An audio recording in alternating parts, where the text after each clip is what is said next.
ঈদ ঘিরে অভ্যন্তরীণ আকাশপথেও বেড়েছে যাত্রীর চাপ। অনিশ্চয়তা, যানজট ও সম্ভাব্য দুর্ভোগ এড়াতে আকাশপথ বেছে নেওয়ার কথা বলছেন যাত্রীরা। তবে অন্য সময়ের তুলনায় ফ্লাইটের ভাড়া বেশি বলে অভিযোগ তাদের। আর যাত্রী বাড়ায় অভ্যন্তরীণ রুটের সবকটি এয়ারলাইন্সই ফ্লাইট বাড়িয়েছে। হযরত শাহজালাল আন্তর্জাতিক বিমানবন্দরের অভ্যন্তরীণ টার্মিনাল। এখান থেকেই দেশের 7টি বিমানবন্দরে চলাচল করে রাষ্ট্রীয় পতাকাবাহী বিমান বাংলাদেশ সহ 4টি এয়ারলাইন্সের উড়োজাহাজ।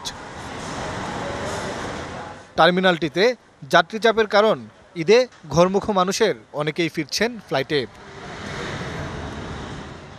যাত্রীরা বলছেন পথের ভোগান্তি এড়াতেই আকাশপথ বেছে নেয়া। এর আগে যখন ঈদে গেছিলাম, বাসে গেছিলাম, অনেক ফুল একদিন পরে বাসায় পৌঁছাইছি, এত পরিমাণে জ্যাম ছিল, এজন্য এবার বিমানে যাইতে লাগতেছে। ট্রাভেলে যে কষ্টটা হয় এটা হয় না, খুব অল্প টাইমে আমরা পৌঁছে যেতে পারি, জ্যাম একদমই না।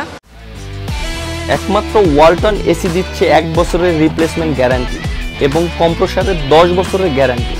তবে চাহিদা বেড়ে যাওয়ায় এয়ারলাইন্সগুলো বাড়তি ভাড়া আদায় করছে এমন অভিযোগ তাদের।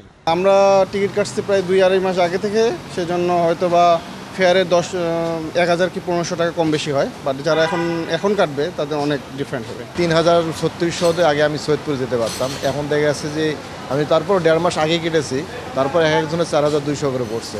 এদিকে যাত্রী চাপ সামাল দিতে অভ্যন্তরীণ রুটে ফ্লাইট সংখ্যা বাড়িয়েছে এয়ারলাইন্সগুলো। যথেষ্ট পরিমাণ সাড়া পাওয়া যাচ্ছে। আমাদের সৈয়দপুর, চট্টগ্রাম এই 2 রুটে ফুল ফ্লাইট যাচ্ছে, সিলেটও ফুল ফ্লাইট যাচ্ছে। সৈয়দপুরে আমরা ফ্লাইট বাড়িয়েছি। আমাদের ডোমেস্টিক যে ফ্লাইটগুলো থাকে সেগুলোতে 74 সিট ক্যাপাসিটি থাকে, 74-74 যাচ্ছে আমাদের। আমাদের যশোরে ফ্লাইট বাড়াইছে, বরিশালে, আবার সৈয়দপুর, সব ফ্লাইটই ফুল। হ্যাঁ, আমাদের ডোমেস্টিকে ফুল ফ্লাইট যাচ্ছে। আগে যেটা হতো 40% বা 20% সিট খালি থাকতো, বাট এখন একটা সিটও খালি থাকছে। 3-4 দিন পর্যন্ত ম্যাক্সিমাম থাকে।